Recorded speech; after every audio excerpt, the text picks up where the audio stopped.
Hello and welcome back to the channel. Spurs have just lost 1-0 to Burnley. In today's Spurs chat, I'll be chatting to three very special guests about the game this evening. Before I introduce the guests, if you don't subscribe to the channel as yet, please do hit that subscribe button. Also click that like button as well. And also these episodes are now available on audio platforms such as Spotify and Amazon Music. So if you are listening on an audio platform, do hit that follow button. Now, let's introduce the three very special guests to talk about tonight's game. First up, impressionist Darren Altman. Darren, how are you? Current mood? Hello, darkness, my old friend. Yes, it's very hard to take, Darren, isn't it? Let's talk a little bit about your Instagram, because your Instagram was hacked a couple of weeks ago. You lost 30,000 followers. So everyone, head over to Instagram and do follow Darren Altman on Instagram. Darren, what happened? Thank you. That's very kind of you. I clicked on a link that, just this is for this. We'll get into the football, but just please, if you get a link from someone, a friend saying help me out or just verify this, don't click on it. Long story short, I clicked on it. I got hacked. He put a bug on my phone called a keystroke logger, which means no matter what I could do, face recognition, authentication codes, you could see what I was doing. So I lost 30,000 followers. Gutted. So my new password, my new thing is Darren Altman _VO for voiceover. So if you could give me a follow, that would be amazing. Darren Altman _VO. Apart from that, yeah, it's fine. Wonderful night. Really enjoyed it. It's great. See what you've done? This team have driven me to fucking Stella. I never touched this shit. Stella Artois, Chris. Christ. I don't know what to say. Welcome back to the channel as well, Fenton G, international DJ. Fenton, how are you doing? Yeah, I'm not too bad. I think my saying for tonight will be 1 step forward, 10 steps back. Do you know what? I can mention that tonight. The one thing's for sure, though, Fenton, we're all used to this as Spurs fans, aren't we? Yes, we are, but yeah, it just.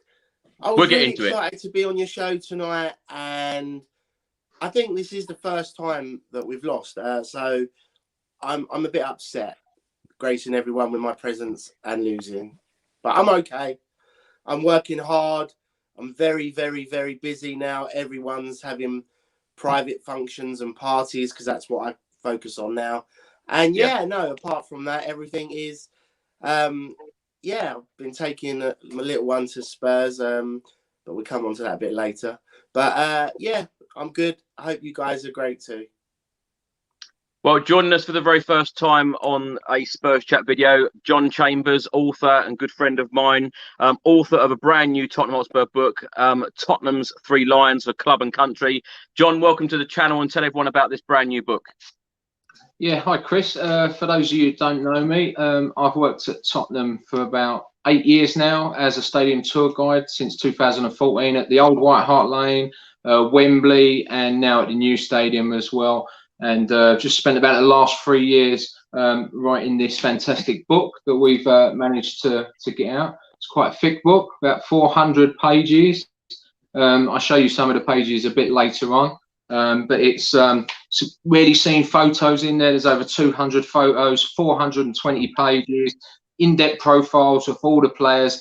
What it is about, it's about all the Tottenham players that have played for England. And if you didn't know, we've had 77 England internationals, which is more than any other club in England. So that's one more than Aston Villa. So that's a record we're really proud of. And so there's a profile of every player in this book.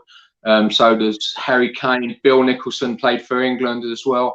And there's about 10 pages devoted to some of the bigger players and at least 4 pages devoted to some of the smaller players as well. But some fantastic photos going all the way back to the very past, to 1903 when Vivian Woodward was our very first England international, and he scored 29 goals in just 23 games for England, and England's captain. So you can buy that book on legendspublishing.net or Amazon as well, guys. So look out for that. So thanks there, Chris.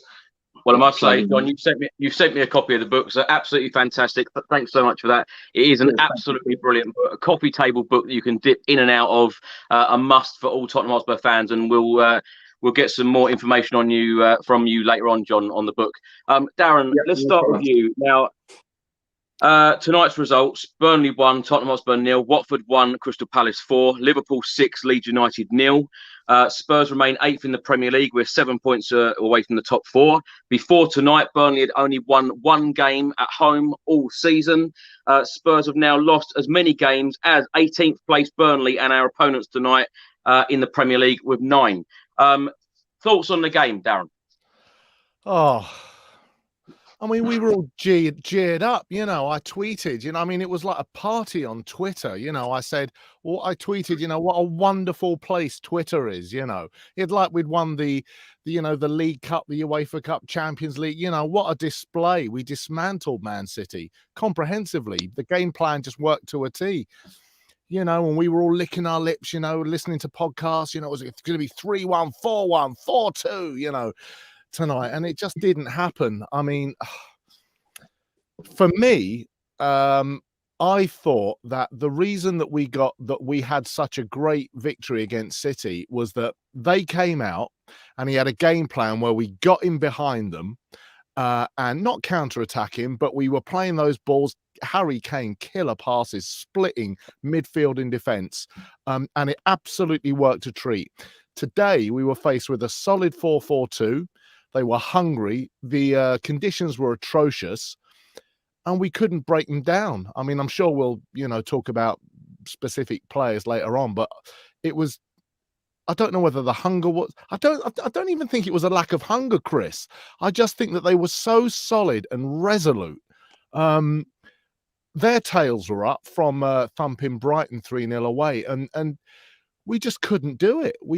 I don't know what the game plan was. I don't know what the game plan was. Our wing backs were non-existent, and we couldn't do it. It was so, what was it, 1 shot on target in the first half? Or I don't know what the stats were. You're the stat man, Chris, but it was awful. It was awful. Well, Darren, everyone's asking themselves, every Spurs fan is asking themselves tonight, how on earth can you beat one of the best, if not the best team in Europe, you know, best team in the Premier League, running away with the Premier League, Manchester City, you know, just a couple of days ago, and then you get that performance away at Burnley. They'd only won 2 games in the Premier League all season, 1 at the weekend, and only won once at home in the Premier League all season. I mean, you can say, I'm going to contradict myself now. You can say that, you know, their defense was solid, but they're not where they are. You know, they're where they are on merit. You know, they're not. Is it second from bottom or something stupid like that? They are. Well, third from bottom now. Third from bottom. Well, there you go. But I mean, it was like I said. It was. I don't know if we didn't have a game plan. I mean, before, you know, like I said, those defense splitting passes, and I think we missed Reguilon. I think he's an unsung hero for us. I really do. I don't think he gets enough credit, that guy. I think, you know, we just didn't have the wing backs doing their job. And it was brick walls tonight, Chris. It was, no matter what we tried to do, you know, I thought Romero had quite a solid game, but I thought Session and Royal, unfortunately, were just insipid, weak. Fenton, let's come to you. Your thoughts on tonight's match? I mean, it was atrocious, to be honest with you. They were second to most balls. There wasn't that hunger. It was almost like, oh, they're Burnley. They're in the bottom 3. Yes, they've got games in hand, but you know what? They're Burnley. I think it was a lack of respect, maybe, to the other team. And as Darren was saying, why wasn't Reguilon playing? I mean, why you can't compare Sessegnon to Reg, and he should be starting. Emerson Royal, I mean, you know, if you're going to replace Serge Aurier with Emerson Royal, you've got problems. You know, I'd have had Serge Aurier all day long instead of Emerson. You know, the quality of Spurs players You know, let's not forget, they're all internationals. They're all on stupid amounts of money. They should be putting away teams, and I've said it time and time again, they should be putting away teams like Burnley for fun, just like Liverpool do, just like Man City do. And that's the difference between Spurs and the top 3 Premiership teams at the moment. I think you're right, Darren. There's no game plan. It's almost like, well, let's see what we can do, and if we get a result, happy days. But it's just not good enough. Everyone, as a team, as a unit, not good enough. Fenton, how would you answer that question? How have we won at Manchester City only a few days ago and then lost to Burnley tonight? You know, Spurs fans the other day were laughing about this, saying, "Oh, we'll beat Manchester City and then we'll go and lose to Burnley," and it's all a bit of a laugh, but it's actually reality. It's actually happened. Yeah, it is, because I think it's a lack of respect. I think we can't, you know, everyone respects Man City, the quality that they possess throughout their team, the manager and everything. And, you know, yes, they played a different tactic where they sat back and broke on the counter. But, you know, we were always going to, and everyone was saying, no, but you can't, even Souness was saying, you can't play the lower teams like that. But you can't. However, the quality that Spurs have, they should be able to dominate possession, break down teams with the likes of Kane, Son, these new players that have come in, and everyone else. But it's just not good enough. What do they do in training? You know, what do they do in training? Apart from compare how much money they're earning, probably. John, let's come to you. Your thoughts on tonight's match? Well, yeah, it's typical Spurs, isn't it? It's you know, Spurs sometimes, supporting Spurs sometimes is like, you know, sucking on a sherbet. You know, it leaves a bad taste in your mouth. Or it's like, you know, just like your best mate running off with your wife. It can sometimes be like that with Spurs. But you know, we had a great result the other day. But I just think, you know, as Darren said, Manchester City gave us the space. They only leave 2 players at the back. They wasn't picking up Kane when he drops off, and Kane's one of the best players in the world. If you give him that space, he's going to knock in quality balls. He was more tightly marked tonight. He still was probably our best player on the pitch, knocking some balls about. But they stuck all the players at the back. I thought we actually controlled the game quite well in the first half without actually really creating any chances, really. There was a time when Romero had a chance. I don't know what he was doing, but he was right up in the penalty area for some reason, and he could have just knocked it off to Son, and we may have scored. But that was really the only thing we created in the first half. And once Bentancur went off, does anyone know what's the matter with Bentancur? Hopefully he's not injured too much. But once he went off, we didn't seem to control the game as well in the second half. You know, and as Darren said, the wing backs, they're not crossing the ball. You know, Sessegnon put one really good cross in, but unfortunately Harry was on his heels. But nothing was coming from the other side at all. The only cross that came from the right was actually Harry putting a fantastic cross, but there was no one in the middle because he was out wide putting in the cross. But you know, and same old thing. We just switched off once at the back. They never really had that many chances, Burnley, although they could have scored again afterwards. Again, bad defending, but you know, we got to put these teams away. But I think we just lack a bit of guile. You know, that Eriksen used to give us. I know he hasn't been with us for a while, but I don't think we've actually really replaced him since he left. You know, someone who can just sit behind the strikers, just thread a ball through. You know, it's all sort of like, you know, just knock it up to the strikers. So when we are trying to break these teams down that do sit back, it is very difficult without someone with a bit of technical ability. You know. I think Spurs started to fall apart. Sorry, Chris, John. When we didn't replace Moussa Dembele, in all honesty. Good point. Yeah.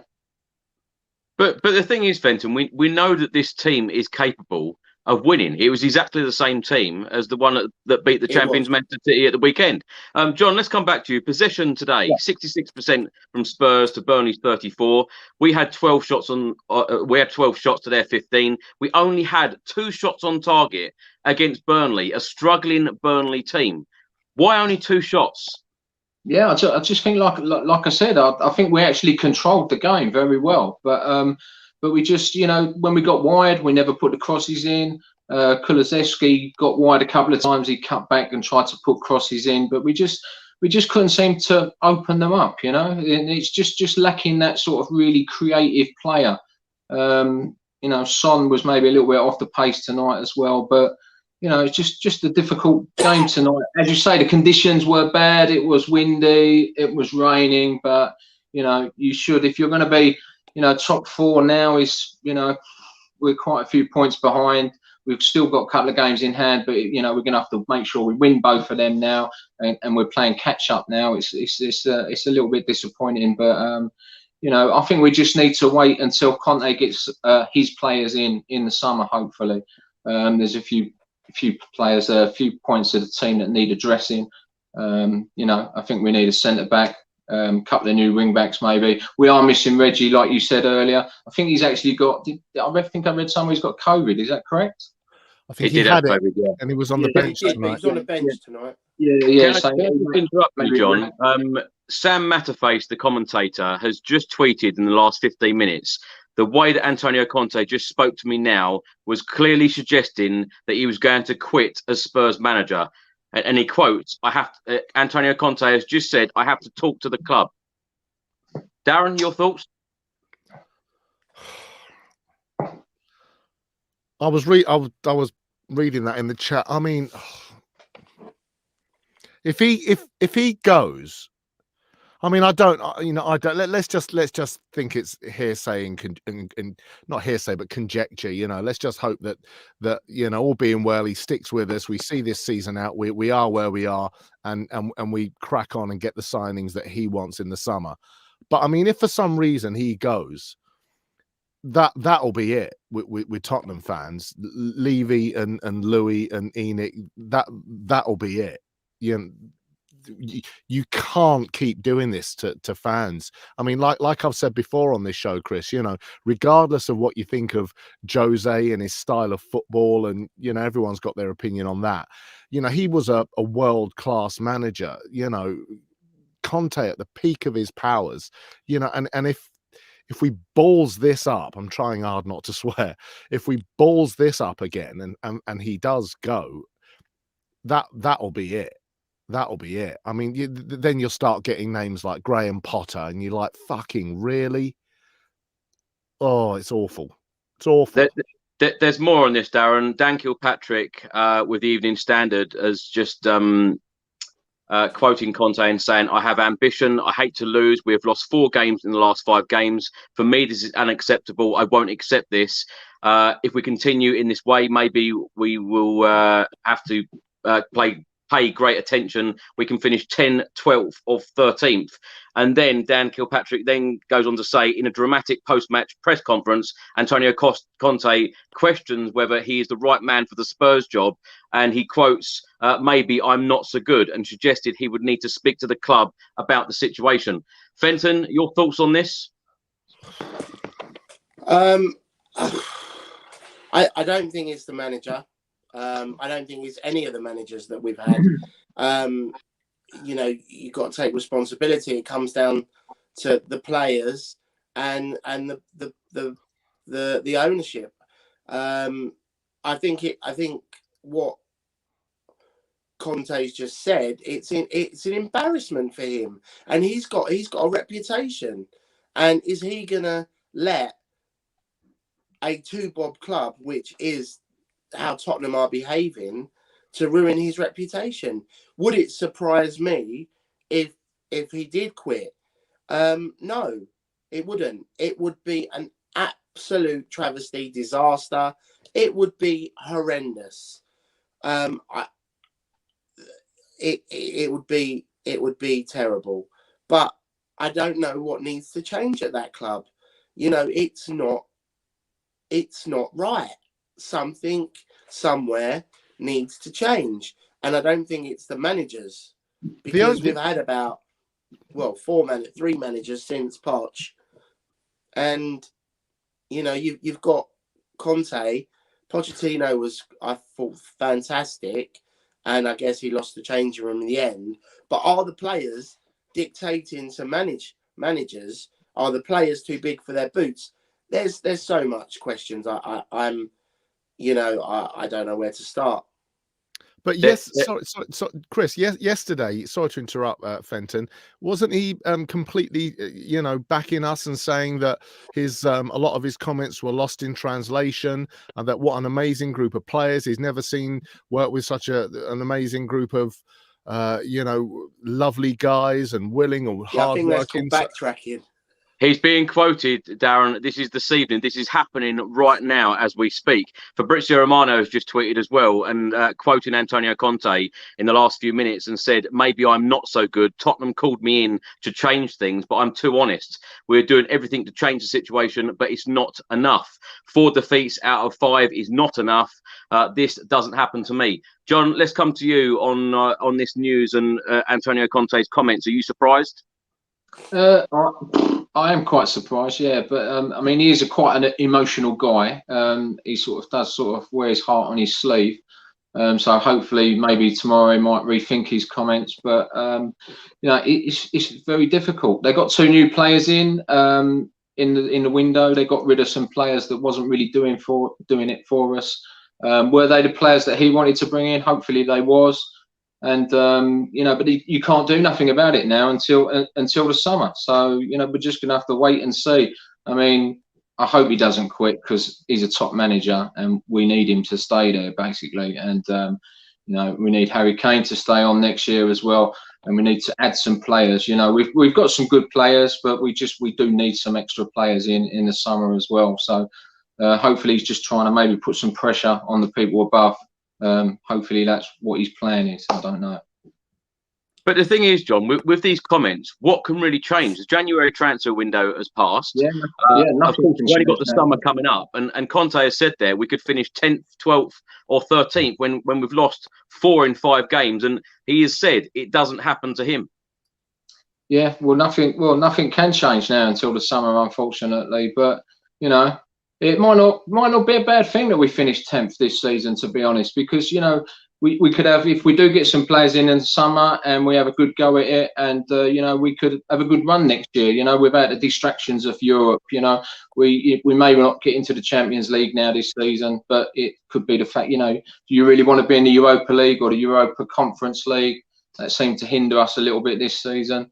Perhaps it might be a good thing not being in Europe this year and regrouping in the summer and getting some of his own guys in, and see where we go from there, because he has got the ability to bring players in on, you don't have to spend fortunes. What he done at Inter Milan, he brought in Ashley Young and players like that. There wasn't great big fees, and he still wanted. He just needs to bring in players that actually fit the system. We definitely need a couple of new wing backs and someone who can sit behind the strikers and maybe another centre back. But I think they know that at the club, to be honest, and I think this January window was just maybe being used to actually move some players on, free up some wages, and then they can get some people in the summer, hopefully. But please God he stays, because if he leaves, I don't know where we'll be, to be honest. We'll be in a terrible state. Darren, let's come to you. There's another quote from Antonio Conte in the last couple of minutes. I need to talk to the club. Tottenham have to make an assessment about the club and about me. I can't accept to keep losing. I'm sorry. Here, coaches change, but players are always the same, but results don't change. What do you make of these comments? And are you surprised by Conte's honesty and the fact that he wants to speak to the club in the morning? Is this bad news for us? Well, I mean, I sort of don't get it, because he came in mid-season. He didn't have a pre-season with us. We've had one short January transfer window. So he knew the score. It is a bit baffling. Do you know what I mean? Like it's not like he's brought his players in the summer, had a chance to work with them, and then he's making these comments. We are where we are. So it is a bit baffling to I mean, and I get the fact no one likes to lose, and those 4 results. Yeah, but we didn't lose against Man United or City or Liverpool. We're losing at home to Wolves and Southampton. That's disgraceful. Forget Burnley away. We're losing against Southampton and Wolves at home. Wolves aren't crap. they're not like a rollover, are they? They're again, they've been, you know, even without Traore, they're you know, they're not a bad side. Yeah, but we shouldn't be losing like we are losing. You know, it was I mean, that game alone, which I had to witness, and I took my son to, and I thought I was going to get told off for child abuse. It was that bad of a game. It was a sham. It was dreadful. Then obviously they turned it on against Man City, but then you're going back. You know, like I say, it's 1 step forward, 10 steps back. We can't carry on like that. I don't know what the solution is, but I think worrying about Conte, you know, I wouldn't say he's giving up. He's embarrassed, and I wouldn't want to put my name to it. I think that even though we shipped out, you know, 4 players that Conte didn't want, you know, we're still left with, you know, a handful of world-class players, a handful of really good, really promising players, and then, you know, players that just aren't good enough. And it's like, well, do you want to give them time?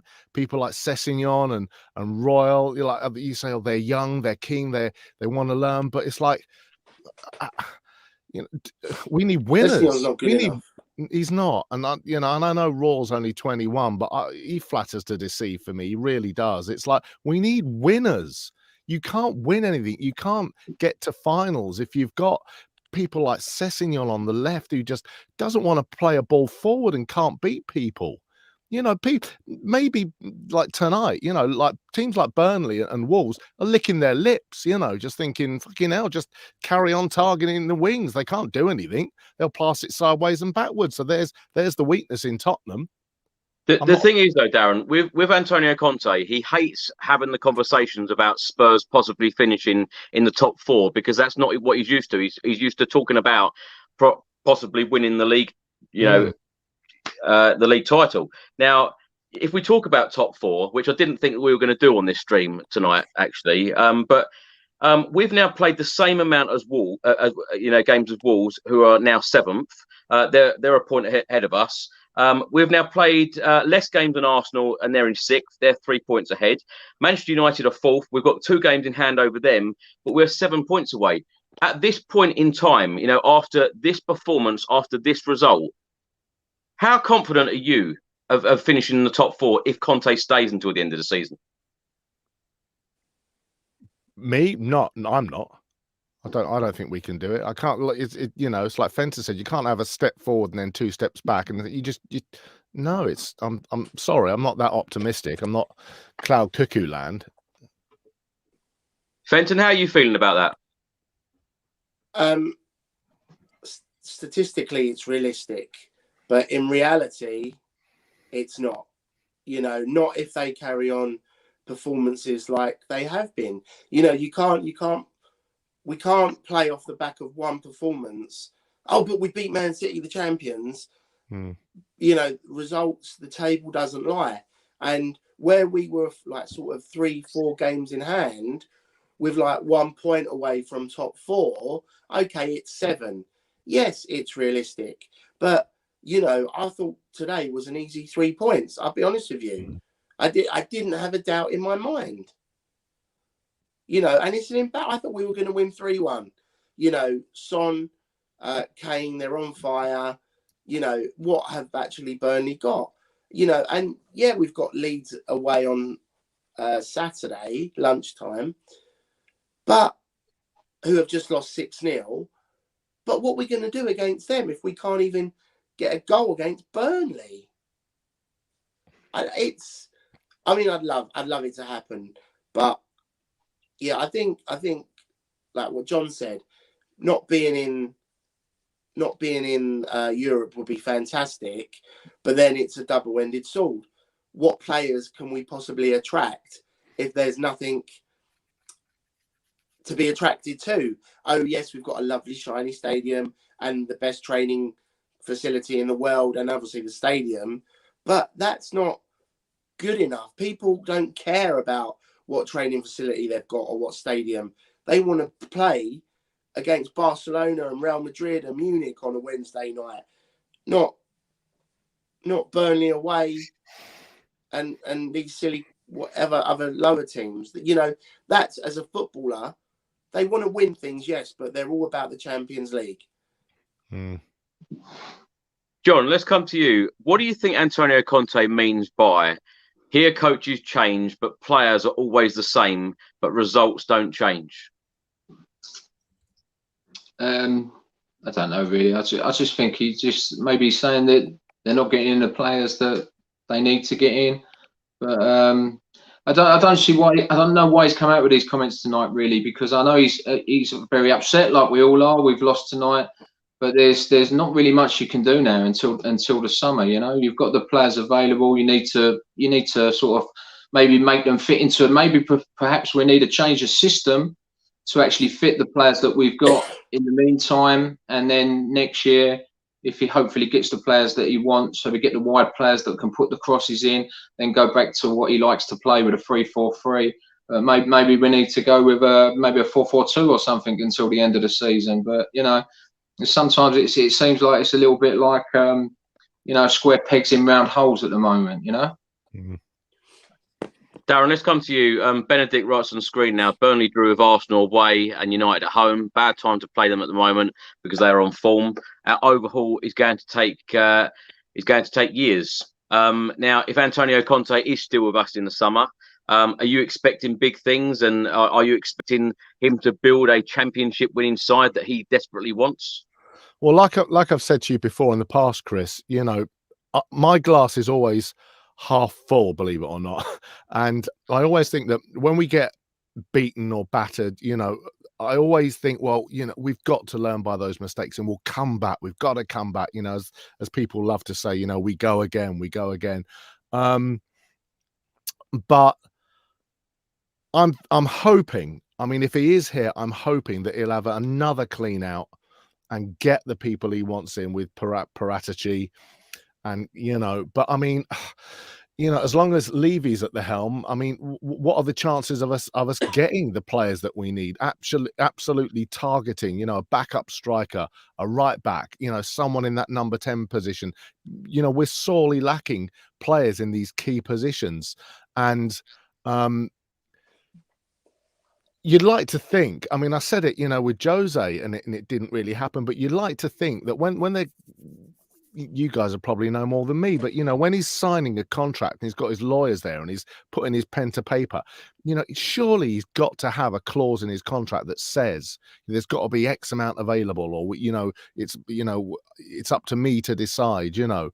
Otherwise, what's the point? You can't have a world-class manager come into a team like Tottenham and just being, you know, tied by Levy and what he doesn't want to spend, and he's with his hands in his pockets all the time. So in answer to your question, you know, if he's still here and he's got free reign of the purse strings, and he can get Levy to buy the players, the key players that we want, proven players, players that he wants, that Paratici wants, then who knows? But you know, if Levy wants to be a schnorrer for one of the then it's not going to happen. There is another quote out from Antonio Conte from Dan Kilpatrick, and he said probably the key quote from Conte tonight is as follows: "I'm too honest to close my eyes, you understand, and to continue to say, okay, I want to finish the season in this way, and I'm okay, my salary is good. I'm not this type of person. I have ambition." Fenton, your thoughts on that? Do you know what? I can't disagree with him, man. I don't. When he got appointed, like, obviously I wasn't too impressed anyway, because obviously he's ex-Chelsea. And that never sits well with me anyway. But you know what? You've got to think of him as an ex-pro, as a manager. I respect him for all that, and you know what? I actually respect his decisions and whatever he's saying now, because the comment he made about the players, it's true. These managers come and go, but the players are still the same, and they've got the same attitude. And I think it is, I don't even think it's down to, I do think it's down to, like, obviously the people above Conte and stuff, but the players are responsible for going out on that pitch and not performing week in and week out. One performance out of 5 and 6 does not cut it. And I'm sorry, but I blame them. When he says the players' attitudes have to change. And I don't know how that happens, because it's not happening with different managers. Maybe they don't like the chairman. I don't know. But, you know, Conte is successful. He's very good. And it would be a travesty if we lost him. And Tottenham as a club, if they want to move forward, they need someone like Conte to push forward. But if we haven't got the players that have got the right attitude, you know, there's probably 2 hungry players in the team. It's an absolute shambles. John, let's come to you. Let's talk about the game itself this evening. Conte went with exactly the same starting 11 that beat Manchester City at the weekend. Hugo Lloris in goal, the back three of Romero, Dyer and Davis, the wing backs Sessegnon and Emerson Royal. In midfield, Bentancur and Højbjerg, the forward three of Kulusevski, Harry Kane and Heung-min Son. Pleased with that starting 11 this evening? Yeah, I think with the players that we got, I think everyone would have picked the same team, to be honest, after winning at City at the weekend. Don't think there was many other options. You got Lucas that could have started, I suppose, tonight, but Dejan played such a great game at the weekend, so he kept his place. I thought the team overall tonight was, you know, it was a bad result, but it was a tight game. I thought we controlled the game. Dyer coming back in the last couple of games has made a big difference. I know there's a lot of people that don't actually like Dyer, but I was watching him tonight. He organises everything. He was telling everyone where to be, and they didn't really create many chances. We just got caught on a sucker punch with a cross coming in from a free kick. You know when you're playing Burnley, try not to give away corners, try not to give away free kicks around the box. We was quite good at that, really, but we just gave one away. They scored. But again, going forward, it was you know, we just find it very difficult to break teams down that sit back. You know, it's okay when we're playing a City or we're playing a United, or, you know, and they come at us, or Liverpool, when we played Liverpool, what a great game we played there. That was 2-2, but we should have won about 4-5-2, really. But, you know, we can get in behind them teams, but we do struggle when we play the lower teams. I know we should be beating them, and you know, other teams at the top, they've got players that can unlock the defences, and I just think we're just missing that player at the moment, yeah, which hopefully will be addressed in the summer. You know, but hopefully Conte does stay, because you know, I think we've had 4 managers since the stadium's opened. We've had 4 managers, so you know, the players, we've had a lot of players that they've been trying to move out, and they've been difficult to move out because they was on big wages, and we managed to get rid of maybe 2 or 3 of them in the window in January, which might free up some space next year. That's why I'm quite surprised at Conte's comments tonight, because I thought that's sort of what the plan was. I thought they was gradually getting some players out, getting his players in, and you know, and going for it next season. So I am very surprised at the comments tonight, you know. John, what have you made of the 2 brand new signings in the January transfer window, Bentancur and Kulusevski, so far? Yeah, I think they've been good. Yeah, Bentancur especially, he looks quality player. I mean, that was a bit of a blow tonight, really, when he went off. He looked like he was controlling the game again. He's got a lot of skill. He's got a good pass on him. Very skillful player. I saw it at the weekend when he sort of the ball came into the box and he did a little shimmy and took it round someone and passed it away. And yeah, he looks a quality signing. Dejan, he looks good.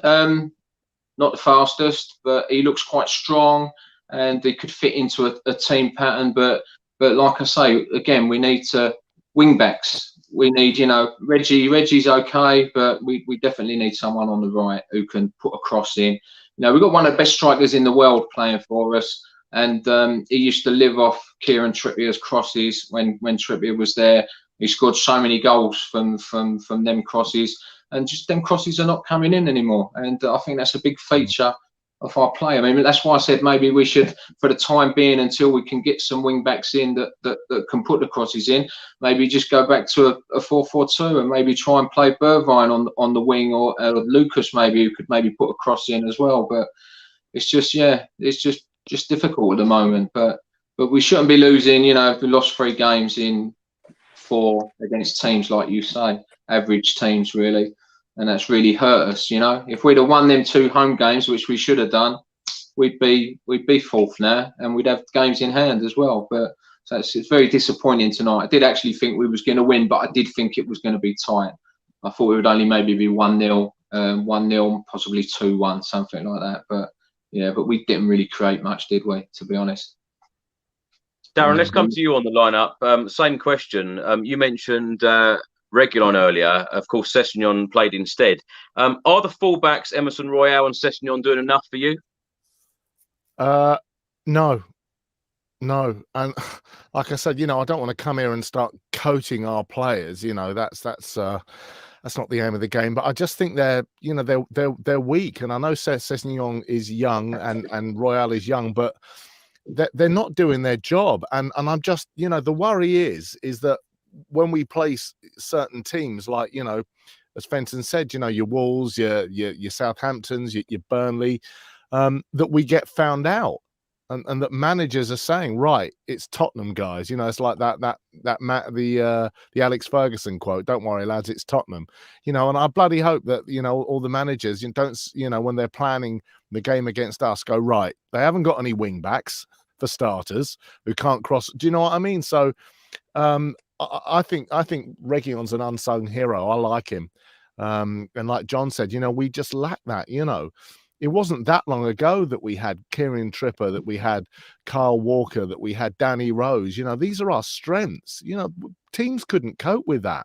And if we weren't bombing down the wing, then we had Kane and Son and Eriksen in the middle. Like, you know, there were more than one ways to skin a cat, but you come up with a team like Burnley and we can't break them down. There's nothing going on in the middle. There's nothing going on the wing. So I worry that you know, people watch performances like that and just that we get found out, Chris, really. People just know how to play against us. Burnley defended very well though tonight, Darren, didn't they? They did. I mean, they're a big team, you know. Was it 6'6"? I always, when I know I'm coming on here, I always make notes while I'm. Oh no, it's the forward that's 6'6". I sit there with my laptop on my thing, and I go. But in all seriousness, in my notes from the first and second half, there's like 6. There's nothing there. We didn't do anything. Yeah, we didn't do anything. I've got half a page of notes for the game because there wasn't anything to write. And I think for the first 16, 17 minutes, what did Kane touch the ball once, twice? Sonny wasn't. Everything was going down the left with Sessegnon. Royal wasn't getting a shout. There was just nothing going on. Darren, what do you make of Harry Kane's performances, particularly under Antonio Conte? Because during the Euros, Antonio Conte was doing a bit of pundit work, and he said that if he had Harry Kane in his team, he would have him constantly in the 6-yard box, knocking the ball in the net. But Harry Kane still does what Harry Kane does, dropping deep constantly. Are you surprised by this under Antonio Conte? I mean, he's all things to all men. You know, if we had a number 10, it would feed him those balls, or you know, like you were saying, fullbacks that were feeding crosses in. Maybe he could be more up front and more direct, but he's coming back. You know, we've discussed it before on here. You know, he wants things to happen. He makes things happen, and that's not to say it doesn't work. Just look at what happened on City. You know, with those unbelievable no-look passes, like and pinging balls, wonderful. But I mean, he must be knackered. He's playing in so many different positions. Was it you, John, who said he was on the right wing putting a cross in tonight? Yeah, and there was and it was the best cross of the game. Well, you know, I mean, he's just, and this just backs up what we're all saying, and what, you know, people are writing in the chat, that we're desperate for players. We're desperate for players. He can't run around playing in, you know, 3-4 different positions. You know, yes, he's got the ability, but it's not fair. You can't expect him to do everything. Sorry. Faz writes a comment on screen now asking us about Antonio Conte's post-match comments. Faz, actually, in fact, in the first half an hour of the stream, we spoke about that at length. So do check that out. Fenton, let's come to you. Now, I don't feel that there's much point really going through the first half because it was pretty uneventful, as Darren said. But in the 47th minute, Tottenham came out. Harry Kane hit the bar. Heung-min Son free kick, whipped it in. Harry Kane hit the bar, beat Pope. Unlucky.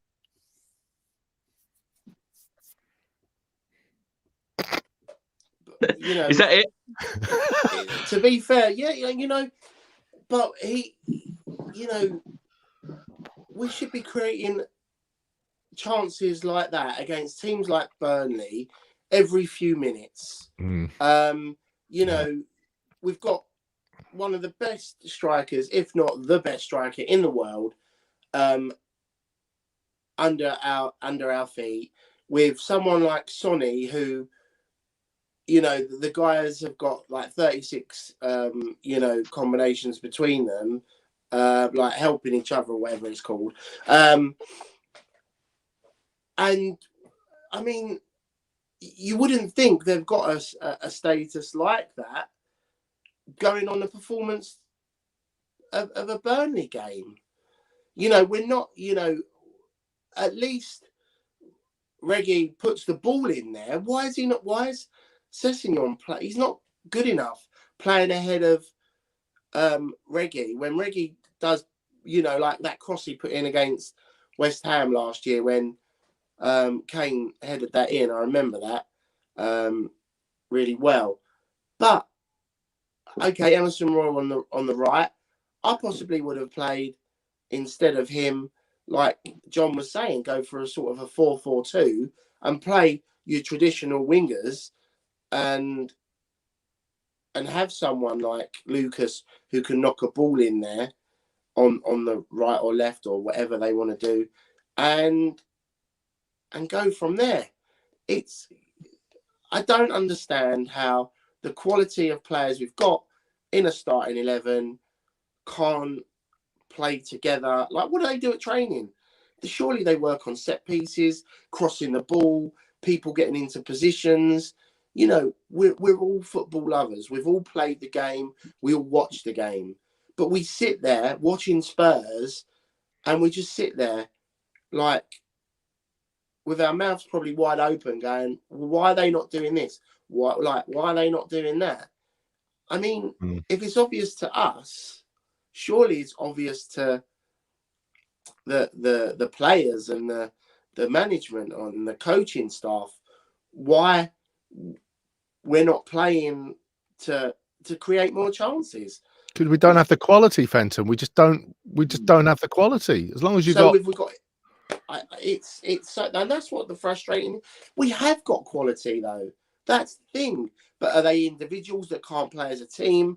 Have they not got that gel like we used to have back in the Carl Walker-Rose days with Ericsson, Dembele, and everyone used to feed off each other, and it was a proper unit. It was a unity, and that's when we were, you know, the 2016 season up until maybe it was 2019, maybe we were like, wow. You know, we were putting teams away like Wolves 4-0. We were smashing the Burnleys away 3-0. You know, when Kane got a hat trick that time. That wasn't that long ago, was it? Or am I dreaming? Yeah. John, let's go. Yep. John, let's come to you. Do you think that the you know, Harry Kane got too much on it with his head, because it was a great ball whipped in by Heung-min Son. It was unlucky. Of course, it come off the crossbar because it did beat the goalkeeper, Pope. Yeah, I don't think it was a clean header. Yeah, it sort of looped a little bit, then it came off the bar. But it was a good cross in from Son. We had a few other chances as well. Kulusevski put one just wide, little curler there. Lucas had a good opportunity as well, which he put over the bar. We had a couple of other opportunities that I think, was it Davies had a shot that went straight into the keeper? I think that would have actually been offside if that was given anyway. And, you know, Was that a penalty when Winks went in the box? Don't know. No, maybe not. no. But, yeah, no. But you know, we're clutching at straws. Really, we never played well. You know, we just you know, like you say, you're going back. You know, Fenton, you're going back to the team that we had. You know, we had. If you look at that team, I mean, Walker and Rose, and then Trippier afterwards. They were three of the best wing backs in the world at the time. And then we had Dembele sitting behind Eriksen, and you know, and Kane was on top form. I mean, Kane is still on top form, so Son. But you know, we had them guys sitting behind, pulling all the strings. And now it seems to be we don't have them players behind anymore. And Kane's having to drop back, and he feels like he's got to do it all himself. And it's, you know, he can't do it all himself. However fantastic player he is, best striker in the world, you can't do it all yourself. I felt sorry for him the other week against Wolves. He was outstanding. Even though we had a terrible game, we lost 2-0. He was outstanding. He you know, he was trying to run the ball all the time, but he was doing it all on his own. He's just, you know, he just needs some help up there. So, as I say, I don't know why Conte's come out with these comments tonight. Really, I thought, to be honest, I thought that they was quite happy with the. You know, I know he was a bit unhappy that we got rid of 4 players and we only brought 2 in. But I'm assuming that those guys were what he would have wanted. I mean, they came from Juve, didn't they? So him and Paratici on the same book. Hopefully they are. But again, you know, you just got to wait until the summer and see what he does. You don't need. I don't think he needs millions and millions and hundreds of millions of pounds, because he's the sort of manager that, like I said before, what he done with Inter Milan and even with Chelsea, you know, he turned Victor Moses into a really good wing back, turned Ashley Young into a wing back at Inter Milan, and for hardly any money. But you know, so maybe hopefully he could do the same in the summer. But you don't know who we're going to be after. You know, it's just one of them things. I mean, we've just got to wait until the summer. But hopefully he's still here. And I'm quite shocked really tonight, to be honest, at them comments. It's not looking good. It is deeply concerning, these comments, though, John, isn't it? And, you know, if he's going to talk to the club in the morning, it's not going to be about transfer windows, is it? It's going to be about the situation that he's in now. Yeah, and there's not too much he can do about that at the moment, because there's no transfer window until the summer. So all he can do now is actually just manage the team as best we can. So perhaps, you know, if you know, is Emerson Royal actually a wing back? Does, you know, I'm not too sure. I've never followed his career before. Is he more? He seems to be more of a right back to me. Yeah, he's not too bad at defending and that sort of stuff, you know. But they're putting him in a position that maybe he's not capable of doing. You know, when he played for his team was it in Spain or wherever, he probably had someone in front of him doing that job. You know, crossing the ball. You know, so you know, maybe we're being a bit unfair on him. But it's, you know, we did miss Reggie tonight. Sessegnon seems to be suffering from lack of confidence. I think he is a young lad, and we're maybe putting too much on his shoulders. But you know, we just got to, maybe if you haven't got the players to, like I said earlier, if you haven't got the players to fit the system, then maybe change the system. I don't know. Yeah, but you know, Darren, let's come to you. In the 71st minute, of course, Burnley scored their goal. Brownhill free kick into the box. Ben Mee. With the header, making it 1-0, beating Christian Romero. For me, it was just so easy. Lloris flat-footed as well, ball in the net. Talk us through that goal. Well, I mean, it was route one, wasn't it? Like, you know, it was a free kick, and he did well. He got above Christian Romero and just bullied him, you know. I mean, but this is what Burnley do, and we knew that they would do that. So you'd think that leading up to this game, you know, that maybe, I don't know, you know, it's like Fenton says, what do they do on the training pitch? This is what they're all about. They got big players, you know, they got big strapping guys, and it was easy. It was an easy goal. I don't want to keep dissing players, you know, far from it, but when we know the ability of Christian Romero, when we know how good defender he is, you know, it just seemed that he was out-jumped so easily, which I was very surprised by tonight. Well, yeah. And he would, like you say, he was out-muscled, and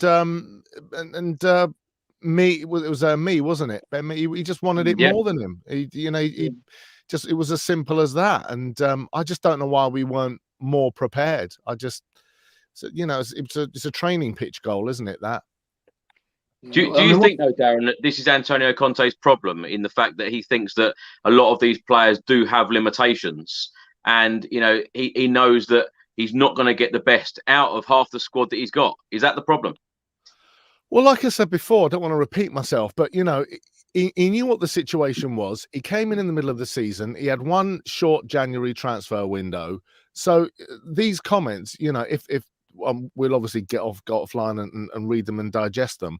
But I mean, if what he's saying, if it's true what he's saying, then it is a little bit puzzling, because he knew what he was getting into. He didn't have the preseason. He didn't have a whole summer transfer window. So it's a bit baffling. These are direct quotes from Conte. 100%. No. Yeah, it's in that case, Chris. It's baffling, mate, because I just. It's not a surprise to him. And all right, maybe the losses are a surprise. That we can agree on. He didn't expect to get battered by Wolves and battered by Southampton, then then go up to Burnley and get outplayed with very little chances. So maybe that's a surprise to him. But the state of the squad shouldn't have been a surprise to him.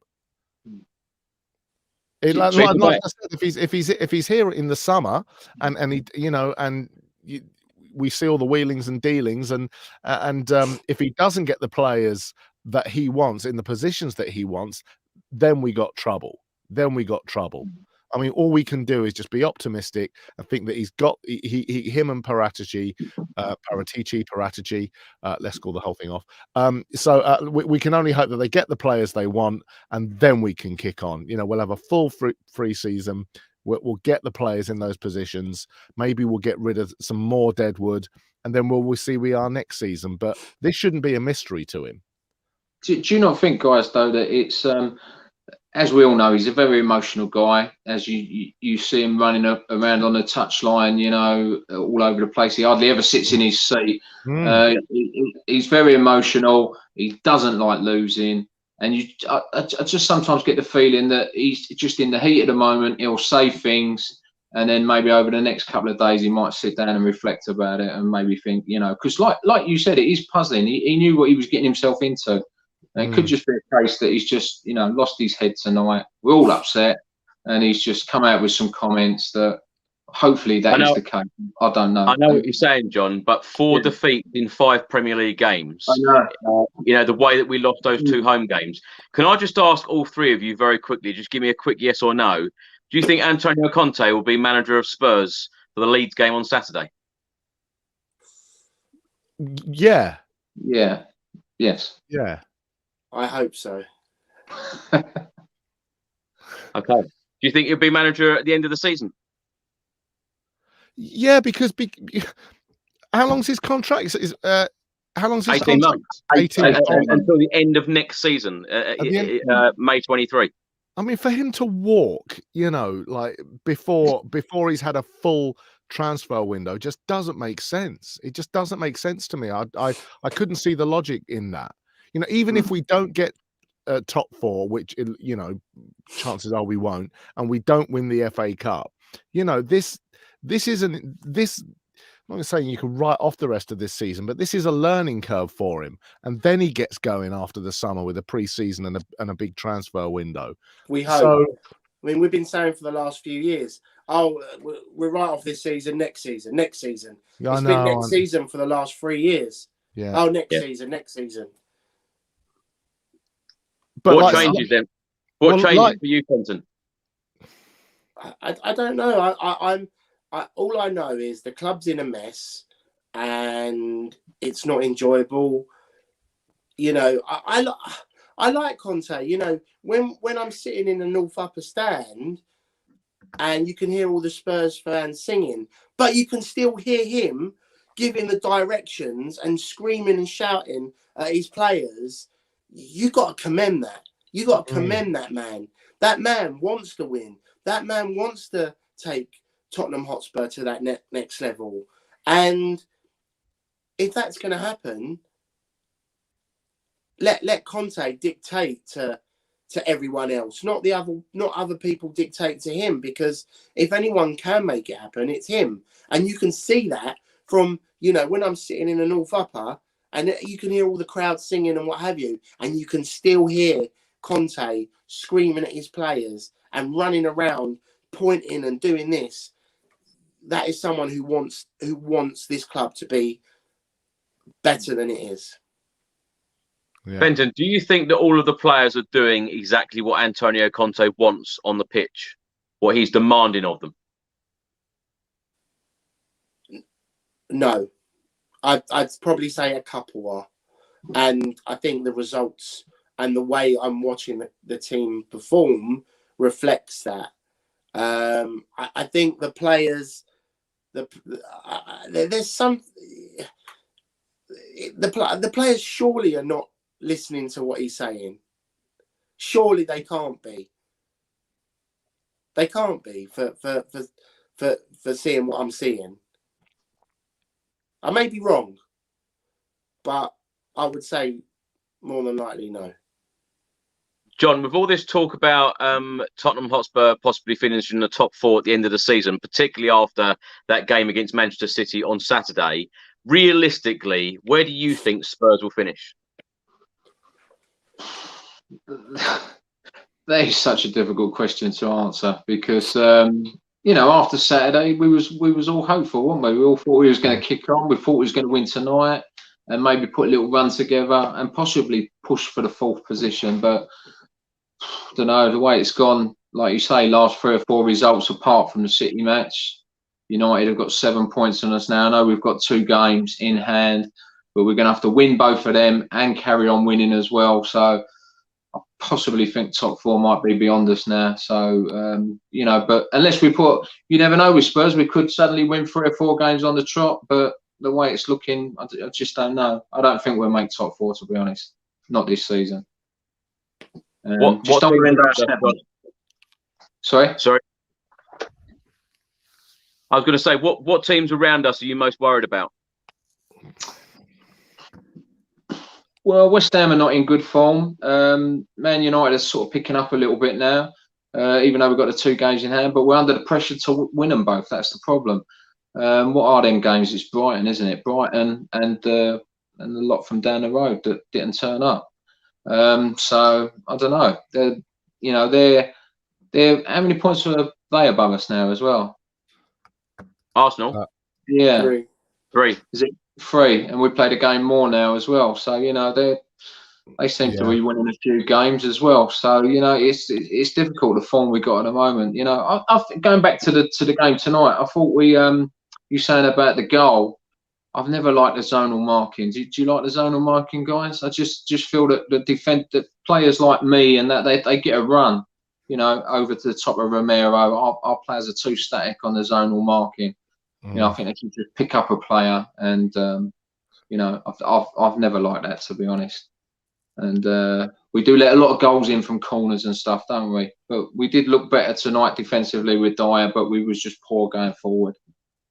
I think that we got players that are in positions that demand a certain role, and they can't do their job. I think that, and I think that Sessegnon, like Serge, Reguilon, like I said, he for me, he's what we lack on that left. He's Kieran Trippier, he's Danny Rose. All he wants to do is get forward. That's all he wants to do. Beat players and get forward. I was watching Sessegnon tonight, just had my eye on him, and everything was backwards. It was like Harry Winks on the left. Everything was backwards. It was like he was. I don't know whether he's scared or he's got a lack of confidence, but he wasn't getting down. Like hit the accelerator and beat a player and then whip a ball in. If no one's on the end of it, so what? You've done your job. You've beaten someone and you've gone to put a cross in. This is a dangerous area, and anything can happen. Exactly. Someone could spoon it. You don't know, but and the same. To a certain respect, although there was that little passage of play where Royal was in the box and he stopped it from going out. It was towards the end of the game. But fundamentally, he's not doing his job. He's not beating players and whipping balls in. And this is what I'm saying. This is the worry for me, is that teams are just going to you know, and I'm sorry to repeat myself, but you know, we're going to get, we've been found out, and they can target areas where they know our weakness now. Darren, where do you think we'll finish in the league? Oh God, we'll do our normal trick and finish 7th. You know, we'll you know. Tonight should have been a celebration. We should have gone up there and nicked a win, and we should have all been buzzing and, you know, been 4th. But I can't see us finishing 4th. What about you, Fenton? Where do you think we'll finish in the league? Do you know what? I don't actually care where we finish, as long as we don't lose our players like Son and Harry Kane and a manager. And I think for me that's more important. But it's a double-ended sword. Like I said, if we don't finish high enough, those players, you know, it's up to what the players want to do, to be fair. They dictate what goes on. I don't think we'll finish top 4 unless they buck their ideas up. You know, I think a 6th or 7th. 6th if we're lucky. But that means Europa, I think, doesn't it? And then we're playing in Europe. Okay, we might attract a few. But I think, like what John said about this zonal marking, he's spot on. When I used to, you know, be a defender, and I've been a striker as well, you know, you as a defender, you man mark, and as a striker, there's a man marking you. And it's the same with when Harry scored against City, the header, which whoever crossed it in for the 3rd goal, I think it was Kulusevski. Yeah. It's that striker has that, or that the person going for that header is always going to get it over a defender. So I can't really blame Romero for that, because it was the same kind of situation. But the zonal marking is terrible anyway, which I agree with John. I don't think it was. We need to work on. We concede ridiculous goals. And a lot of headed goals I've noticed lately, and they're only coming from set plays or crosses. So, you know, I'm no coach, but I would say, you know, when they're looking at videos or whatever they're doing on their iPads, you know, they need to address the consistency of the goals that they're conceding, and work on those errors to move forward. All we need to do is score more goals than the other team, and then we'll be all right. I think you're right. Sorry, I think you make a good point, actually. Hugo's the most incredible shot stopper. I mean, God Almighty, the save he made is City in every sinew of his body. But he just looks a bit flappy on the set pieces, doesn't he? On the crosses and the free kicks. He's, you know, if a ball is, you know, a shot, he'll, you know, it's one for the camera, you know. But like, you know, tonight, and there are a couple of instances in previous games where he gets caught out, and maybe you know, like I'm not a bloody coach, but maybe this is what managers are saying, you know, whip balls in, because he's got a mistake in him. We don't know. John, let's come to you. Do you think Antonio Conte will change his formation? Because in my opinion, I just don't think that we have the players to play this wing-back system. And a lot of people on this chat all say the same, week in, week out, about our system that we play. Do you think Antonio Conte will change it? I'm not sure if he will, you know, but like I said earlier, I'm of the same opinion. Yeah, we haven't got the players to play it, so change the system. You know, we played Chelsea in the League Cup semi-final, and we let in a couple of early goals, and they just seem to have an extra player in midfield all the time. And then we changed it in the second half, and we went to a flat back 4. And you know, they never really got many chances after that. We still lost the game 2-0, but we competed better in the second half. And I think our players suit that better, a back 4, you know. And then we can get, you know, we definitely need more players in midfield, but the wide players are not creating enough. Like you say, Reggie does when he's on the pitch, but you know, we missed him tonight.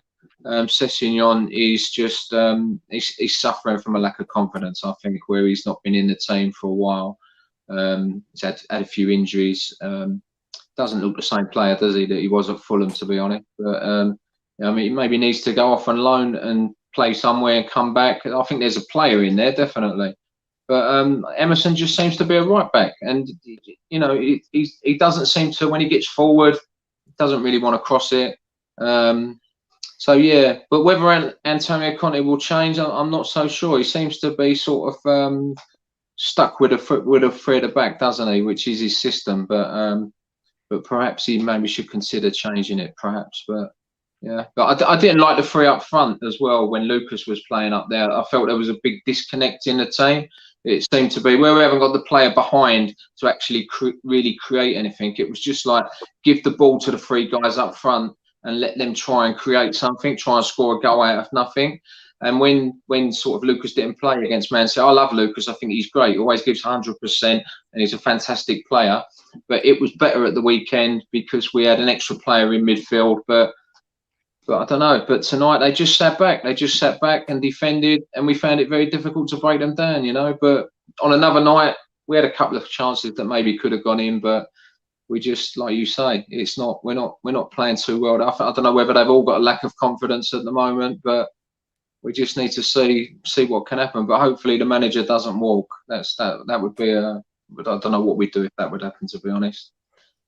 But surely, though, John, these last few days, beating Manchester City, I know I keep saying the same old thing, beating Manchester City on Saturday, the mood must have been ridiculously high. You know, after that performance, after that result, you know, beating the champions 3-2 at the Etihad, you know, these last few days at Hotspur Way must have just been incredible. You know, they must have gone into tonight's game feeling a lot of confidence, and you know, I just expected a lot more. Yeah, so did I. But you know, that's Spurs.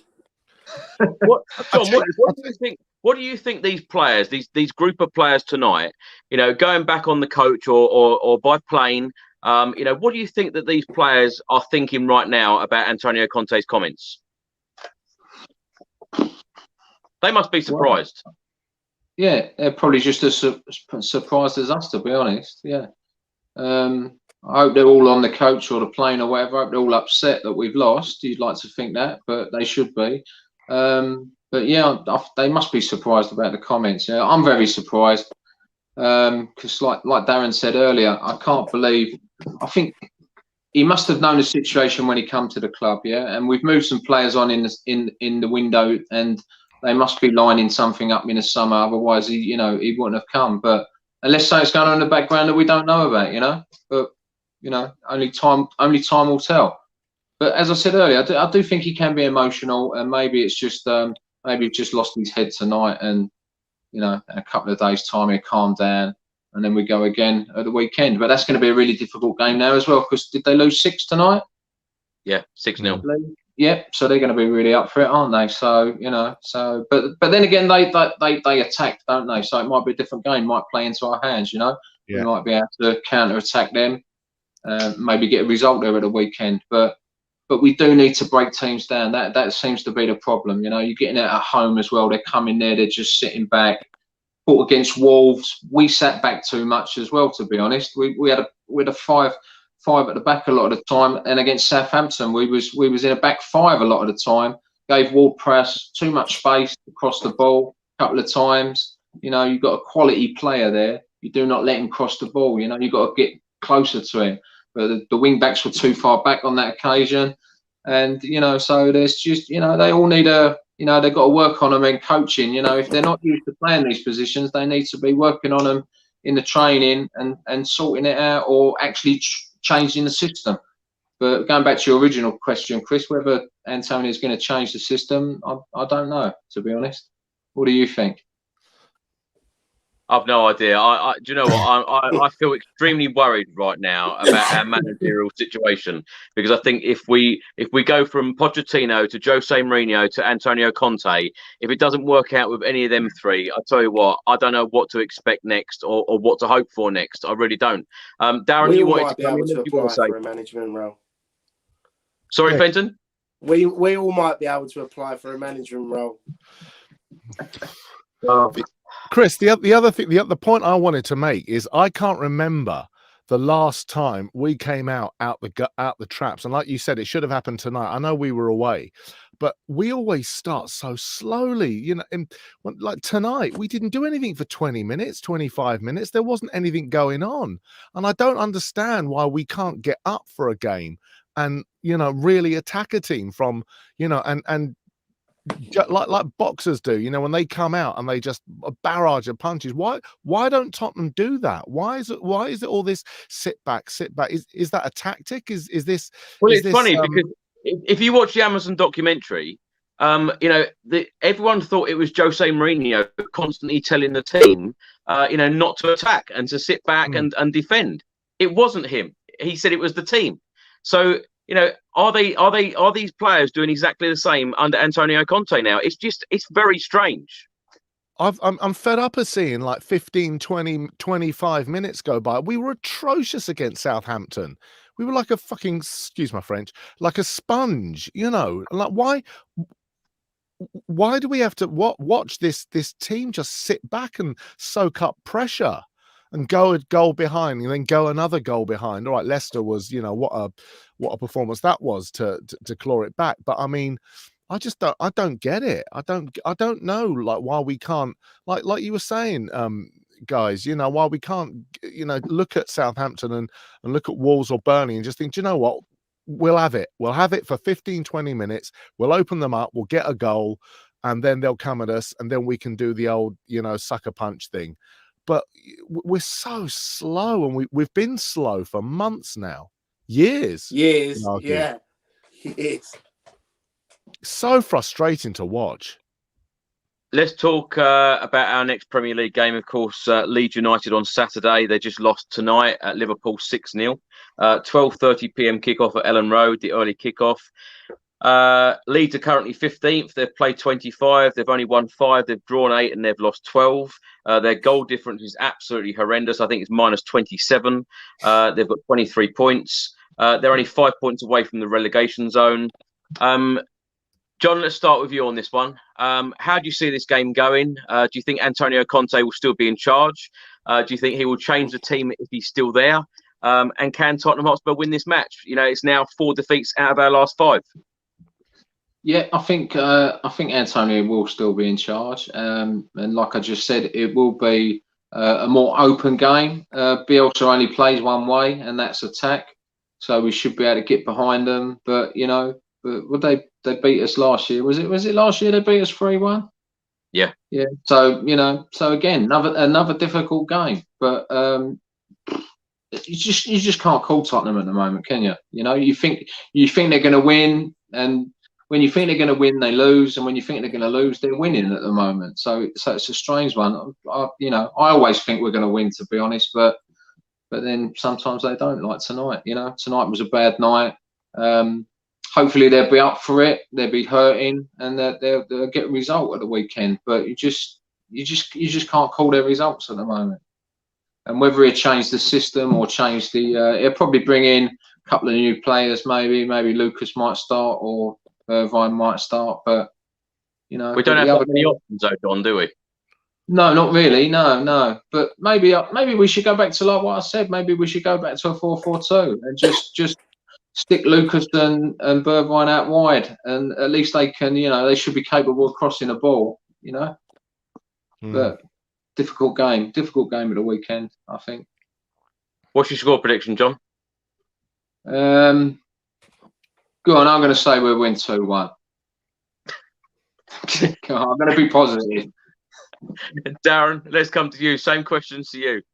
I mean, yeah, I think John's right. Hopefully, if you know everyone says that Leeds have only got one way of playing, and that's attack. So hopefully, we'll have the joy that we had against Man City. And John's right. If we can get those balls in, and Kane can drop a bit deeper and sneak in balls behind, then we will have joy. But we just need to come out and show a bit of spirit. It's so frustrating because, like I said, whenever you get a shit result, you just think, no, it's all right, because they'll learn, and they'll be in the dressing room, and he'll give it to them, and we can't do that 2 games on the trot, and then it happens again. So, hopefully, it's not just a bad result though, Darren. We have lost 4 out of our last 5 Premier League matches. You know, I don't want to be negative, but it's fact. I know. It is, and for you to hear that, then because you're you're Mr. Disney, white picket fences, bluebirds landing on your shoulder. Hello, son. My oh my, what a wonderful. So to hear you talk like that is worrying. It's fair to say as well, Conte has come out and said this evening he is not used to this situation. He is not used to losing 4 out of 5 games in the Premier League. Well, I mean, if he's here, we need another Carl. We need another Carl, and we need Levy to put his hand in his pocket. And, looking at all the comments, Enoch out, Levy out, Enoch out, and that is, going back to one of your points earlier, Chris, that is the commonality in the last 3, 4, 5, however many years is Enoch and Daniel Levy. And unless he puts his hand in his pocket and says to Conte and Paratici, you fill your boots, guys, tell me what you want. We'll go out and get them early doors. None of this wheelie dealer, Harry out the window, last minute nonsense. We'll go and get them. Do you know what, though, Darren? I think it's very easy for people just to say, all of these excuses. We beat the champions on Saturday. To play Burnley just a couple of days later, it's exactly the same team, exactly the same starting 11. For people blaming X, Y, and Z on the performance tonight, it's down to the team. It is down to the manager, to get the result. And like I said, we should have been out the traps tonight. We should have been, as you said, we should have been so fired up and full of, imagine the week they had at the Hotspur training ground, absolutely buzzing. And if you can't come out, wallop for 15, 20 minutes and open a team up and get an early goal, and it's worrying. It's genuinely worrying. Like I said, we all know these players aren't good enough. We need another Carl. We need to get rid of a load more Deadwood. Get rid of bloody Sanchez. Don't want to see him again. Do me a favor. But we say all this. We can't do this now. We're out of a transfer window. So that's what I mean. When we're out of a transfer window, you can't keep blaming X, Y, and Z. You've got to be able to work with the players and the manager that you've got. I know. I know. I'm dreading Saturday, if I'm completely honest, and I don't ever say that. And I try to be as positive as I possibly can about my club. But like you guys have already said, you just don't know what to expect. You beat the champions one day, like 3-4 days later, you lose against Burnley when they'd only won 2 Premier League games all season. I just don't know. I don't know what to predict. I'm asking you guys to give me score predictions for Saturday. I can't even give one myself. Fenton, how are you feeling about it? Well, before tonight's game, I had Spurs down for a 2-0. I think that's wishful thinking now. But they can turn it around. I'm just looking at the stats now. We had 66% possession and passes 635 to Burnley's 326. Now, what are these passes doing? Is it just going across, back to the goalkeeper again, back even further, across? 2 attempts on target. It's a joke. We should be in at least 20, 25. I remember when we were getting like 25 plus shots a game and like 10, 11, 12 on target, going to 2 to 3 to 4 goals.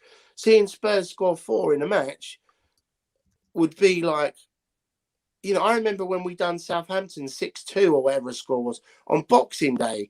I can't see Spurs knocking those sort of goals in, at the moment. And I think, it is the players. They're not listening to instructions, and it's the same. I think we'd be lucky if we scraped a 1-0 win, to be honest with you, and that's being generous. John, let's come to you. Does it make it a more difficult game against Leeds, the fact that they've lost 6-0 tonight? A little bit, yeah. I always hate playing teams when they've lost a big game, or they haven't won for a few games as well. That's always difficult when you play teams. But as I say, it's going to be an open game. Bielsa only goes one way, so hopefully we can get behind them, bit like we did against City last week, and we should have some more chances, open them up possibly. So I'm going to go on the positive that we're going to win 2-1. But like you said, Chris, you just can't call their results at the moment. You just never know how we're going to play, what we're going to do, how we're going to turn up.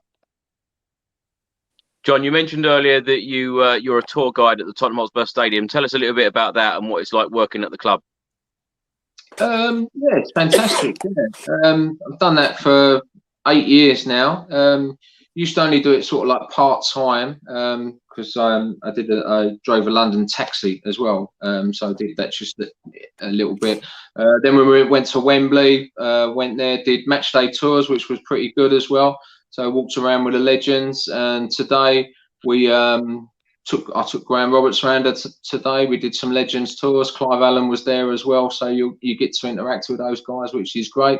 Some of my heroes from when I grew up. So it's a pretty cool place to work. Yeah, but it's not so good when you lose though. The next day when you go in, but it was pretty good this week because of the result last week. But it'll be pretty flat tomorrow. But but we have to try and keep it upbeat, obviously. Of course.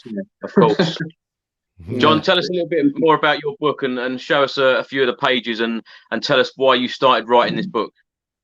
Okay, well, I started writing this book. I've never written a book before, to be honest, and it was when I was working at White Hart Lane, and we used to have, I don't know if any of you ever did the tour at White Hart Lane, in the West Ham Box Holders Lounge. They had a list of international players that have all played for Spurs. So we used to stand and talk about some of those players for a little while. And so I did a bit of research on some of the really older players and found some really interesting stories about some of the guys that played during the war and things like that. And so I used to tell the stories to the people on the tour. And they always said, "Oh, that was really interesting. You should write a book about all this." But I, didn't bother. I thought, "Oh, I've never written a book, blah blah blah." So anyway, so many people carried on saying it to me. And then when Eric Dyer played for England, we broke the record. We became the team with the most England internationals. So I thought, yeah, well, I'll have a go. And so I wrote it, sent it off to about 20 publishers. A few came back, which was really good, and got a deal with Legends Publishing, and they've done a fantastic job with it, as you can see there, guys. So it's a big coffee table type book, 420 pages. So it's not only just it's a profile of all the players, all the 77 players that have played for England at Spurs, and it tells you all about their England career as well. So there's tons of photographs in there. And so you've got lots of really old photographs there with Vivian Woodward, and so there's lots of it goes right up to date. So there's a little bit for everybody. So there's Graham Roberts there today, who was at the stadium today with me, and obviously straight up to Harry Kane as well, who's going to break England's goal record soon, isn't he? Let's be honest, fantastic player. And so it goes right up to date. I think Harry Winks is the last one, so 77 players. So so as I say, there's Darren Bent there as well. So as you can see, fantastic pictures, guys. The publishers spent a lot of money on the photographs. There's near enough a photograph on every page.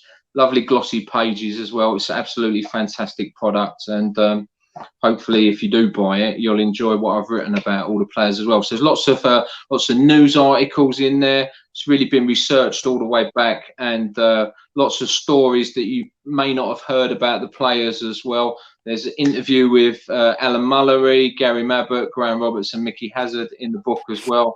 And it's literally, if you read this book, you will also. I've tried to incorporate within all of the profiles virtually the whole history of the football club from when we came into existence. So there's something for everybody in there, and also all about England's history as well, basically. So most of the players have got at least 4 pages dedicated to them. So it's got all their stats as well, the lists of all their England games and all their appearances, all their stats for Tottenham as well, how many games they played for Tottenham. And but it's not too statty, the book. And I'm sure it's a great read for if you would great present, make a great present for guys out there. Yeah, it's been a labour of love for the last 3 years. Put it that way. Yeah. Absolutely, and I can vouch for it. It's an absolutely fantastic book, so do go and buy it. John, a few people are asking how much the book is and where they can get it from. It's $39.99 and it's available on legendspublishing.net, or you can get it on Amazon as well. So if you are a Prime member, you can get free postage there as well. So a couple of places you can get it from. Well, as you were talking about the book, it's the first time that Fenton smiled on this stream. So, Fenton, I can tell you want one. Oh, 100%. Yeah, I'd like to. What's yours? Also, be good to know your socials, John. And yeah, I'd love to speak to you after. Okay, yeah. So, because I collect. You know the Tottenham book. With all that's a book if you didn't know. With all the shirts. The Spurs shirt book. Yeah, that's a great book. Yeah, that's right. My Shaky, who's actually a friend of mine, did that, and he got me a limited edition one and he signed it. So I wanna speak to you about a special one that can be signed for my little boy, and obviously I'll pay you for it. So. Yeah, that's no problem. Yeah, just get in touch. The Twitter is at Lions Tottenham. Okay. So, yeah, and Insta as well. No, I'm not on Instagram at the moment. Just on Twitter, unfortunately. So at Lions Tottenham, you can get hold of me. Tell you what was interesting, John. When I knew you were coming on, Harry Kane's got the most England caps, 67. Jermaine Defoe's got 49, and do you know who's third? Yeah, Eric Dyer. Eric Dyer, 45. There you go. Yeah, 45, yeah. So Vivian Woodward was the very first England international back in 1903. He was England's captain as well. He scored 29 goals in 23 games for England.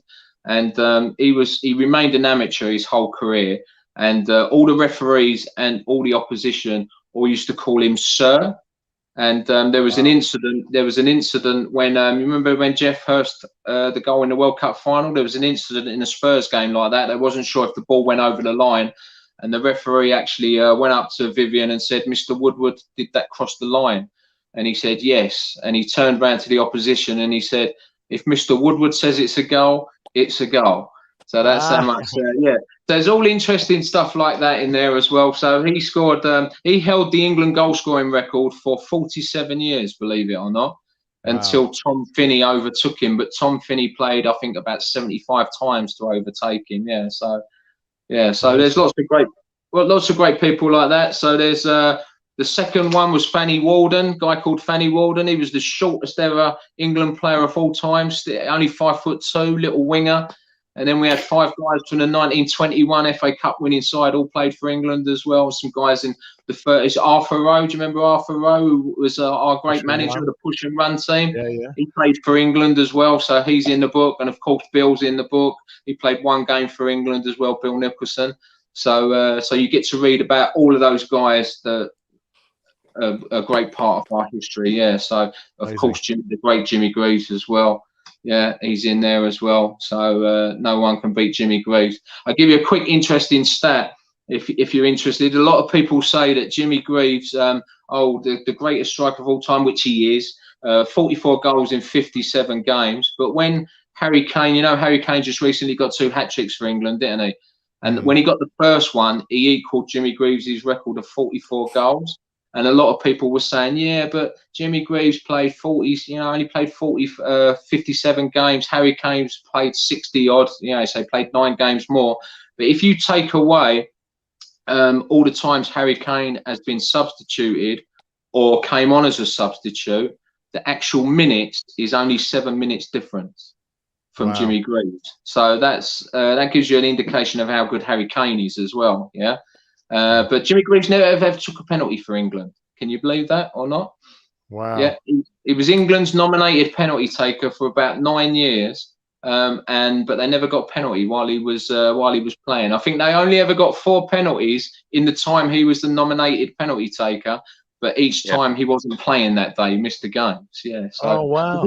Lots of great stats like that in the book. So yeah, it drove me mad researching it. Yeah, I did it for about 3 years. So lots of great stories that I've gained from working with the players at work as well, that you might not know. And so I think it's good anyway. So well done. Amazing. Yeah, so there's a good few people saying that they're going to buy a copy, John. A few people have asked for the title again. Yeah, thank you very much, Chris, for letting me show it off tonight. No problem. It's called Tottenham's 3 Lions for Club and Country, available on Legends Publishing and Amazon as well. Darren, of course, fantastic impressionist. Can you do any impressions of any Tottenham and England players? Tottenham, well, obviously, it's a bad result for us today, and as I said, it wasn't what we wanted, but hopefully we'll pull ourselves up against Leeds and come on, your Spurs. As I say, he's a good lad, and he's got the 1v1s and the 2v2s, as I say, and you got to say, a lot of promise with that lad, Reguilon on the wing, as I say. So that's what I do in my spare time. So just busy doing my voiceover stuff, really. Well, do check out Darren's Instagram page, because, as I said at the very start, he got hacked and he's lost all his followers. So do check out Darren's Instagram page. I put my Instagram there, and on Twitter, I'm just at Darren Altman. So if you want to follow me on Twitter, I'm just at Darren Altman, and on Instagram, it's at there you go. I need to get my Conte on. Actually, I don't, because he'll be gone soon. No, I'm joking. Yeah, I wish you were. Fenton, what are you up to at the moment?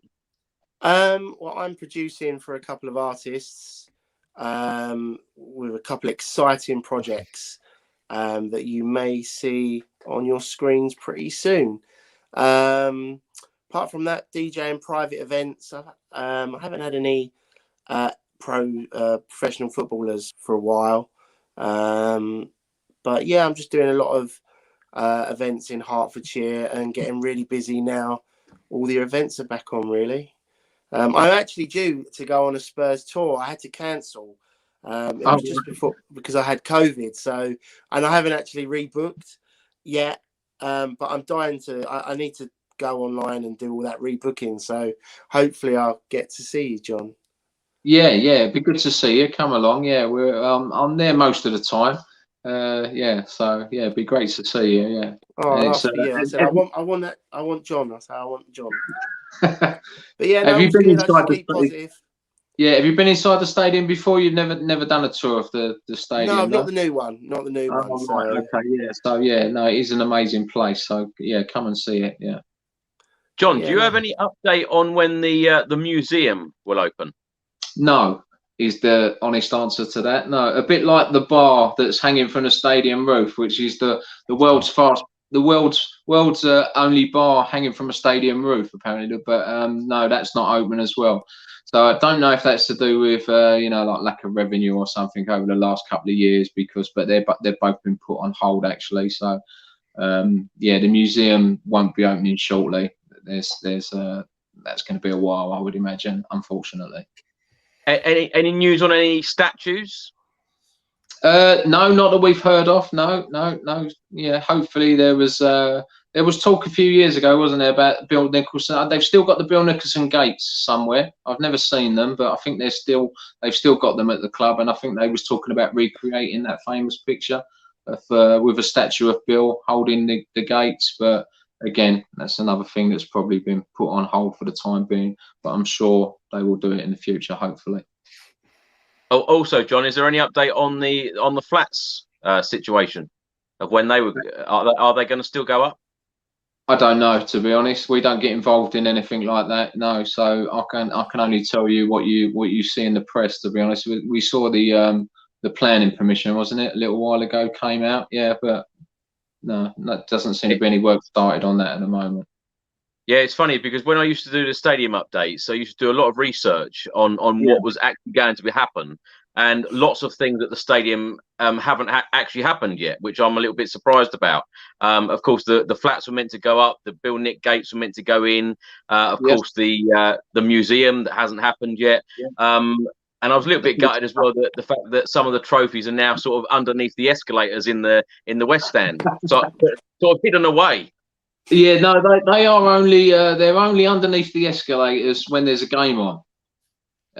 Because so when we do the tours, they're actually out in the atrium, and so people can walk around and look at them. But obviously, when there's a game on, there's a lot of people milling around in that area. So we actually move them to underneath the escalators into the front of the stadium just for the games, and then day after the game, we all get in early and put them back. So they all are out on display.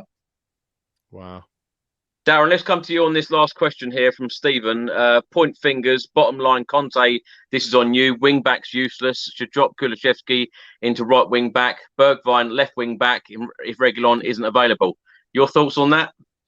Oh Christ! I mean, like I said, he's not a magician. He can only work with what he's got, and fundamentally, if yeah, I mean, I can't disagree. I think that at the moment our wing backs are useless. Should you drop Kulusevski into right wing back and Berg left? What about Lucas Moura, right wing back? He doesn't play right. He's not. I don't know. Does he? He doesn't play there, but why not give him a try? He's got to be better than Emerson Royale. Well, I mean, he spends most of his time running like a madman anyway, so he might as well do it down the right wing. I completely agree with you.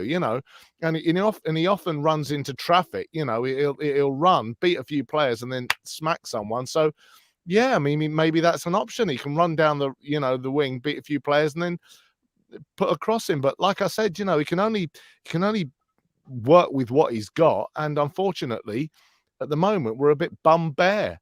So hopefully, if he is still with us, I've shat myself before because people are going, he's walked. I was looking on the chat, I was thinking, oh my God, refreshing Twitter just now. Please don't do that, for God's sake. We've had enough of an evening. But hopefully, like we've said all evening, if he is here in the summer, which I hope he will be, get the money behind him, let him buy who he wants to buy in the positions that he wants to, and we can kick on because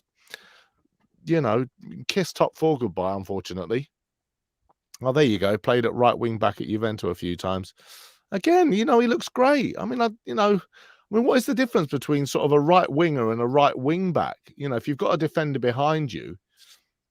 Do you know what, Darren? I would say that Kulusevski tonight would probably be one of Tottenham's positives because he does look very versatile. He does look quite threatening at times, doesn't he? Well, I was going to say to you, you remember the your guests that you had on a few weeks ago, Chris, when you had the and you said, "Oh bloody hell, that was hard work." It was the Spanish guy and the Italian guy. Yeah, and I shouldn't have taken it at face value because they were they were all quite doom and gloom with these two new signings, and they were saying, "Oh, they're just average players at Juventus, and you shouldn't get too excited about them." And I think I said to you, Chris, I was like, "Oh bloody hell! Don't tell me we've bought more dud players in positions that we don't need." But I've got to say, they've been great, and I think they're one of the positives. I think Bentancur is great in the middle. I think Kulusevski has got a lot of promise. All right, maybe not the fastest thing, but he can cut inside and put balls in. So yeah, I'm happy with those two. Yes, Chris, I actually think they've two good signings. They're probably two of the best players we've signed in a long time, to be honest. I've only seen them play a few games, but like Darren said, they do look quite good. Bentancur looks quality, and Dejan's he's very, very solid player. He looks quite cool on the ball. But that's why I'm quite surprised at Antonio's comments tonight, because I thought he brought them in and then he's going to do some more business in the summer. So it's a bit of a shock actually tonight. I know the results haven't been going great, but just fingers crossed we win at the weekend. Yeah. Well, I'm sitting here feeling like we're going to be very lucky to have Conte in charge against Leeds on Saturday. That's the way I'm feeling right now. And, are you really? You feel that? You think that he could? Really? He's lost 4 out of 5 games, Darren. He doesn't like. He's not used to it. He's used to winning, league titles. And I just think that his comments are very damning tonight. And from what he said tonight, he's clearly come out and said that he's not just going to be in the job for the sake of it, saying, we can do X, Y, and Z at the end of the season, and he's just going to take his paycheck. He's not that type of person. He's a winner. He's a born winner. He wants to win things. And if he doesn't think that he is going to win something at Spurs, I feel that he could possibly move on. And, I feel really gutted in saying that, and I feel like I want to be really positive about this season. And in the past few weeks on the daily videos that I do, I've been very positive about Conte. But you've got to be honest, and Conte is a born winner. Everyone knows it. Everyone says it. I just think that his comments are far too much tonight, and I just hope and pray that he is our manager. Next week until the end of the season. Next season, it would be fantastic, but I don't know. I have my doubts. But you're right. He's a born winner, but he's not David Blaine. He can't turn Ryan Sessegnon and Harry Winks into. Yeah, but I just think that he probably thought that he could get more of a tune out of these players than he actually has. And when he come out and said a week or so ago, when you look into a situation, you think that you can change something, but he can't. He can't change. He's not a magician. He actually said those words. He's not a magician. It'd be interesting. Yeah. Can we just finish on score predictions for the Leeds game? John, you said 2-1 win. Yeah, I'm going to stick with that, yeah. Darren? Yes, my old friend.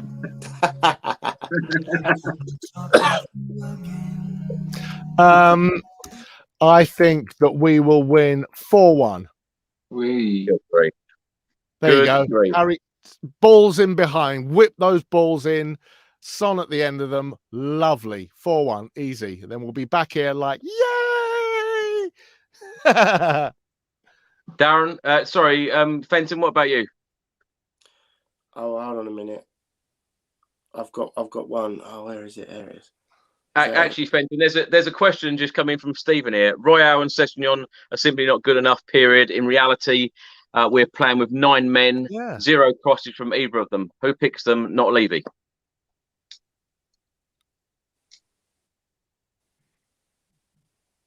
Fenton, are you there?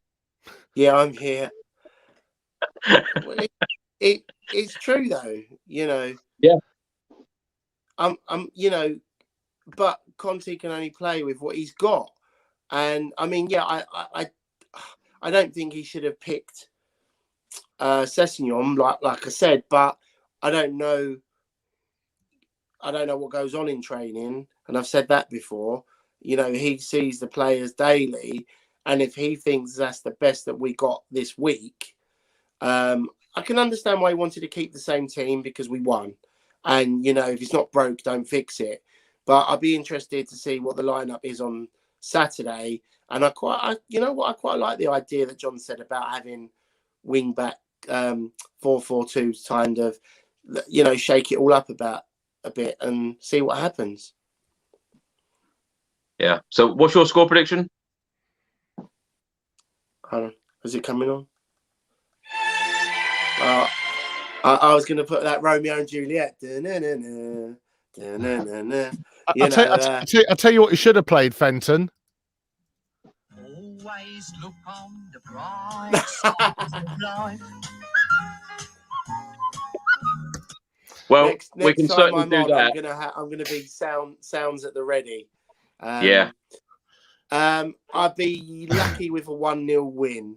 I say that purely out of dreaming.